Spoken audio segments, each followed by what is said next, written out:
नमस्कार, मी पुरुषोत्तम आवारे पाटील. तुम्ही बघताय रोकठोक. उत्तर प्रदेशातल्या हाथरस या ठिकाणी धार्मिक सत्संगाच्या कार्यक्रमामध्ये जी चेंगराचेंगरी झाली आणि त्या चेंगराचेंगरीत 125 ते 150 भाविकांचा दुर्दैवी मृत्यू झाला. या मृत्यूनंतर चर्चा सुरू झाली. भोलेबाबा उर्फ सूरजपाल जाटव. लक्षात घ्या की 20-22 वर्षापूर्वी पोलिसामध्ये पोलीस शिपायाची नोकरी, त्या पोलीस शिपायाच्या नोकरीमध्ये एका मुलीचा विनयभंग, त्याच्यातून अटक, त्याच्यातून बडतर्फ होणं आणि 15 ते 20 वर्षाच्या काळामध्ये मैनपुरी या मुलायमसिंग यादवच्या मतदारसंघामध्ये 20 एकरचा आलिशान आश्रम, परिसरातल्या उत्तर प्रदेश आणि त्याला लागून असलेल्या राजस्थानच्या काही जिल्ह्यांमध्ये जवळपास 8-10 जिल्ह्यांमध्ये 25 आश्रम, 100 ते 150 कोटीची संपत्ती आणि सुटाबुटातला हा बाबा. लोक ज्या कारणासाठी सैराबैरा धावायला लागले आणि त्या चेंगराचेंगरीत मारले गेले, ते प्रमुख कारण होतं सत्संगाचा शेवटचा दिवस. आणि बाबा नेहमी आपल्या प्रवचनात सांगत होता, तो स्वतःला प्रवचनांमधून विष्णूचा अवतार सांगत होता, स्वतःच्या पत्नीला लक्ष्मीचा अवतार असं दर्शवत होता. मला प्रत्यक्ष ईश्वरानं पाठवलेलं आहे, त्यामुळे मी जाताना तुम्ही जर माझ्या चरणांची धूळ, जिथे पाय ठेवील ती माती, पायाखालची माती जर तुम्ही अंगारा म्हणून कुठल्याही आजारावर, कुठल्याही शरीरावर काही प्रॉब्लेम झाला तिथे लावली तर ते क्षणात बसून जाईल, अशा पद्धतीचा दावा हा सूरजपाल उर्फ भोलेबाबा करत होता. त्यामुळे सत्संगाच्या शेवटच्या दिवशी जी 2.5-3 लाखाची गर्दी होती, बाबा जात असताना त्यांनी जे आधी आवाहन केलं होतं की माझ्या पायाची धूळ, पायाची माती तुम्ही घरी घेऊन जा, ती जिथून बाबा गेले त्या रस्त्यावरची पायाची, त्यांची जिथे पाय पडले तिथली माती घेण्यासाठी हा मतिगुंग झालेला भाविकांचा जमाव तुटून पडला. आणि त्या चेंगराचेंगरीत प्रामुख्यानं जे 125 ते 150 लोक मारले गेले, त्याच्यात 100 जवळपास महिला आहेत आणि 10-12 लहान मुलं आहेत. समूह एखाद्या बुवाच्या, बाबाच्या, जो स्वतःला दैवी अवतार म्हणून घेतो, त्याच्या इतके ट्रान्समध्ये जातात की मग माणसाच्या मेंदूमधली तर्कबुद्धी काम करीत नाही. हा सुटाबुटातला बाबा याच्या मैनपुरीच्या त्या आश्रमामध्ये 5 ते 6 हँडपंप लागलेले आहेत आणि त्या हँडपंपचं पाणी म्हणजे तीर्थ आहे, हेही तो वारंवार स्वतःच्या प्रवचनात सांगत होता. तीर्थ आणि दैवी असणारं ते पाणी, पायाची माती ज्याला रजधूळ म्हणतात, चरण की मिट्टी, हे जणू औषधासारखं काम करते आणि त्याच्यासाठी लोक तुटून पडतात आणि त्याच्यातून स्वतःच्या जीवालासुद्धा मुकतात. पाहता पाहता हा सुटाबुटातला बाबा जो अतिशय लक्झरियस असं जीवन जगतो, कोणतंही वैराग्याचं त्याच्यावर लक्षण दिसत नाही. जी भगवी वस्त्र वैराग्याची चिन्ह मानली जातात, ती भगवी वस्त्र तो कधी परिधान करत नाही.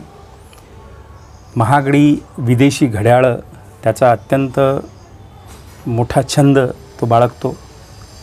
गॉगल्स, वेगवेगळे विदेशी गॉगल्स, बुटांची संख्या महागडे, 10,000 पासून तर 1.5 लाखापर्यंतचे बूट. इतका पॉश आणि लक्झरीज जीवन जगणारा माणूस अध्यात्म सांगतो, वैराग्य सांगतो, हे ऐकताना भाविकांना काही परस्पर विसंगती आढळत नाही. हे सगळे लक्षणं असतात तुमच्या मेंदूतली तर्कबुद्धी तिला कुलूप लावून त्याची चाबी शरयू नदीत फेकून दिल्याची. बुवा बाबा कोणतंही असो, सूरजपाल असो, राम रहीम असो, आसाराम असो, नरेंद्र महाराज असो, देशातले कोणतेही बाबा, एकदा का तुम्ही त्यांच्या सत्संगाला जायला लागले की तुमची तर्कबुद्धी हळूहळू काम करीनाशी जाते. लोक मोठ्या प्रमाणावर अशा बुवाबाबांच्या या बुवाबाजीला बळी का पडतात, लाखोच्या संख्येने गर्दी का होते? कारण ते जे तोडगे सांगतात, मंत्र, एखादी भारलेली एखादी वस्तू, अंगारा, गंडा, दोरा, धागा, ताईत, या सगळ्यांनी माणसांना खरोखर फरक पडतो. त्याचं कारण असं आहे की आपल्याला हेच माहीत नसते की आपल्याला मानवी शरीरात जे आजार असतात ते 40% सायकोसोमॅटिक असतात. सूचनांच्या प्रभावी वापरामुळे ते आजार दूर होऊ शकतात, हेच आपल्याला माहीत नसते. त्याच्यामुळे या सगळ्या एखाद्या बुवाबाबाचा अंगारा घेतला, त्याच्या पायाखालची माती जरी घेतली आणि ती मोठ्या श्रद्धेनं म्हणजे परमविश्वासानं, आपल्याला वाटते की आपण आता बुवाच्या त्या पायाची माती घेतली का नाही, आपली श्रद्धा असते. आणि मग त्या श्रद्धेपोटी एखादी गोष्ट घेतली, ती स्ट्रॉंग सजेशन आपण घेतो की आपण बरे होणार आहोत. आणि 40% सायकोसोमॅटिक आजारांमध्ये प्लासिबो इफेक्ट होतो आणि हा इफेक्ट एवढा प्रभावी होतो. अनेकदा तुम्ही होमिओपॅथीच्या ज्या गोळ्या घेता, त्या पांढऱ्या गोळ्या, ते आणि बुवाबाबाचा अंगारा सारखाच असतो. त्याच्यामुळे 1,00,000 लोक जर एखाद्या बुवाबाबाजवळ गेले तर त्याचा परिणाम 50% लोकांवर होऊ शकतो. आणि ज्यांना चांगला अनुभव आला, परिणाम झाला, ती लोक, त्या व्यक्ती मोठ्या प्रमाणावर माउथ पब्लिसिटी करतात आणि मग अशा बुवाबाबांचं फावलं जातं. म्हणून लोकांची गर्दी होते. छोट्या छोट्या समस्या असतात, त्या समस्या या पद्धतीनं आपण घेत राहतो आणि त्याचे एक चांगले परिणाम या दृष्टीनं व्हायला लागतात. आणि हे प्लासिबो इफेक्टचा उत्तम फायदा हे सगळे बुवाबाबा घेतात. हळूहळू आता सूरजपाल उर्फ भोलेबाबाचं या घटनेनंतर सगळ्या माध्यमांनी, वेगवेगळ्या पत्रकारांनी जे खोदायला सुरुवात केली आहे, त्याच्यातून अनेक किस्से, आश्चर्यजनक काही गोष्टी बाहेर यायला लागलेल्या आहेत. अनेक देखण्या आणि सुंदर मुलींना कसा तो आत ओढत होता, अगदी आंघोळ करायलासुद्धा तरुण आणि सुंदर मुली त्याला कशा लागत होत्या, इथपासून या बुवाबाबांचं सगळं बाहेर येते आहे. मित्रो, देशातले असो की जगातले असो, महाराष्ट्रातले असो, कोणताही बुवाबाबा याच पद्धतीचा बदमाश असतो. स्त्रिया, प्रसिद्धी, पैसा, नावलौकिक याच्यासाठी हे सगळे धंदे चाललेले असतात. त्याच्यामुळे आताच्या घडीला कोणताही बुवाबाबा किंवा कोणताही महाराज असा नाही की ज्याची किमान 500 कोटीच्या वर संपत्ती नाही. हा सूरजपाल 150-200 कोटीचा मालक आहे. एका बाजूला असं सांगायचं की मी कोणाला काहीही दान मागत नाही आणि दुसऱ्या बाजूला काही संकल्प स्वतःचे असे मांडायचे की मला कॅन्सर हॉस्पिटल उभं करायचं आहे, मला गरिबांसाठी लंगर सुरू करायचं आहे, मला अमुक ठिकाणी ॲम्ब्युलन्स द्यायच्या आहेत. आणि ह्या अडचणी सांगितल्या, लोक आपोआप त्या ठिकाणी ठेवलेल्या पेट्यांमध्ये पैसे टाकतात. ज्याला या प्लासिबो इफेक्टमधून काही अंगाऱ्याचा, गंडे, धागे, दोरे, ताईत याचा अनुभव आला, ते स्वतःहून यथाशक्ती त्या पेट्यांमध्ये दान टाकत राहतात.